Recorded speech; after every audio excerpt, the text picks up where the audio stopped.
Acidosis is a technical term, it's actually a medical term, that's associated with the body being too acidic. Now there's two types of acidosis, or the body being too acidic. One of them does come out in your standard blood test, but the one that interests me particularly is a type of acidosis that is called cellular acidosis. So acidosis is when your cells are more acidic than they should be. Now bear in mind that the body can't tolerate it being too acidic.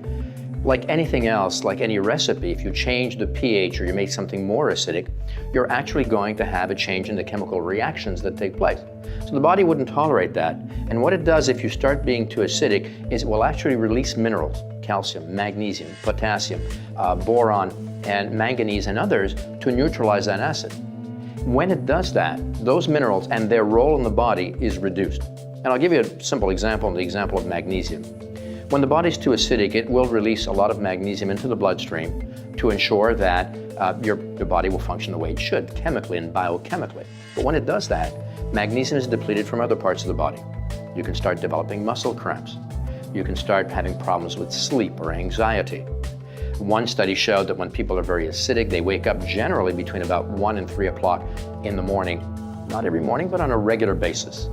Acidosis can also affect the skin. It can be a factor, not the only one, but a factor in the development of psoriasis, eczema, and other skin problems.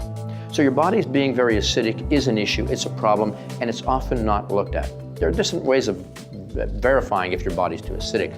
One of them is using a pH paper, testing your first morning urine, and there are other tests that are available. What's important here is to bear in mind that this can be a factor in a lot of disorders: gastrointestinal, skin disorders, disorders with sleep, anxiety, and a variety of others, muscle tension, that can be diagnosed as being psychological, diagnosed as being unspecific, when really they are associated with that acidity. Now what can we do? Well, there are a lot of things we can do.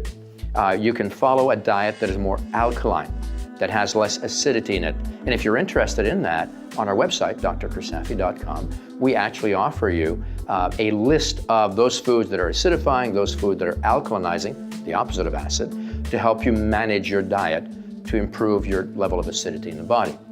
The other thing you can do is, if you need to, use certain supplements that help to reduce acidity in the body. Magnesium in particular is the most important mineral or trace element in the body that helps to reduce acidity. Calcium, potassium, and manganese also have a very important role to play.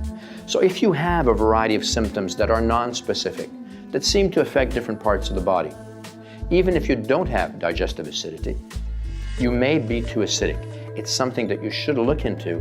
It can be a very important and easy to manage factor when it comes to health problems like those. I encourage you to do a search on our website, drkursafi.com.